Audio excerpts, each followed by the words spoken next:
সালাম আলাইকুম এসএসসি ২৭ ব্যাচের শিক্ষার্থীরা, তোমাদের জন্য এই ভিডিওতে থাকছে বড় একটি সুখবর। তো তোমাদের কিন্তু টিসির নোটিশ প্রকাশ হওয়ার আগেই কিন্তু রেজিস্ট্রেশনের নোটিশ প্রকাশ হয়ে গেছে। অনেকে কিন্তু ভাই জানো না। আজকের এই ভিডিওতে তোমাদেরকে বিস্তারিতভাবে সবকিছু খুলে বলবো। সাধারণত আমরা জানতাম যে টিসির নোটিশের পরে কিন্তু রেজিস্ট্রেশনের নোটিশ প্রকাশ করতো। কিন্তু এখন দেখা যাইতেছে কি যে টিসির নোটিশ হওয়ার আগে রেজিস্ট্রেশনের নোটিশ প্রকাশ করে ফেলছে।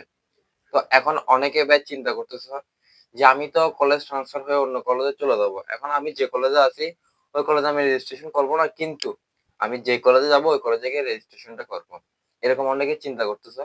কিন্তু আমি যদি তোমাদেরকে বলি ভাইয়া, তোমরা যে চিন্তাটা করতেছো এটা সম্পূর্ণ ভুল। কারণ শিক্ষা বোর্ড কিন্তু বলে দিছে ওদের যে নির্ধারিত সময় ও নির্ধারিত সময়ের মধ্যে তারা যদি রেজিস্ট্রেশন না করে, তারা যদি পরবর্তী রেজিস্ট্রেশনের সময় হেনস্থার শিকার হয় বা বোর্ডে দৌড়াদৌড়ি করতে হয়, সেক্ষেত্রে কিন্তু বোর্ড কর্তৃপক্ষ দায়ী থাকবে না। এটা সম্পূর্ণভাবে কিন্তু ভাই বলে দিছে। তো এই বিষয়টা তোমাদের একটু খেয়াল রাখতে হবে যে নির্ধারিত তারিখের মধ্যে কিন্তু তোমাদের রেজিস্ট্রেশনটা করে ফেলতে হবে। এবং এই রেজিস্ট্রেশনটা কেমনে করবা এটা ভাই তোমাদের কিন্তু কাজ না, এটা তোমাদের কলেজ কর্তৃপক্ষ কিন্তু তোমাদেরকে ভাই বলে দিবে। এখন এই নির্ধারিত তারিখটা কিন্তু শিক্ষা বোর্ড থেকে অলরেডি বলে দিছে। যারা আমাকে বিশ্বাস করো ভাইয়া, তাদের শিক্ষা বোর্ড ওয়েবসাইটে গিয়ে দেখার দরকার নাই, আমি তোমাদেরকে মুখ দিয়ে বলে দিতেছি।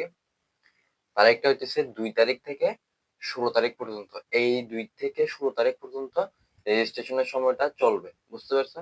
এবং তোমরা যারা ভাইয়া এতদিন বলতেছিলা যে টিসি নোটিশ কখন আসবে, টিসি নোটিশ কখন আসবে?